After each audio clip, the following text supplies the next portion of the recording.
साथियों, जिस तरह मनुष्य अपने कल की चिंता करता है, उसी प्रकार कुछ पशु पक्षी भी ऐसे होते हैं जो अपने कल की चिंता करते हैं।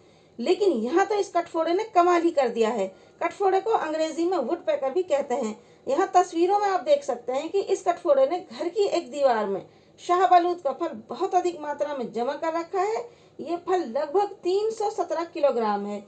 ऐसा लग रहा है जैसे इस पक्षी ने कई दिन नहीं बल्कि महीनों या कई सीजन के लिए इस फल को इकट्ठा किया हो। यह किस्सा कैलिफोर्निया के एक घर का है, जहां पेस्ट कंट्रोल के कर्मचारी के देखने के बाद ये मामला सामने आया।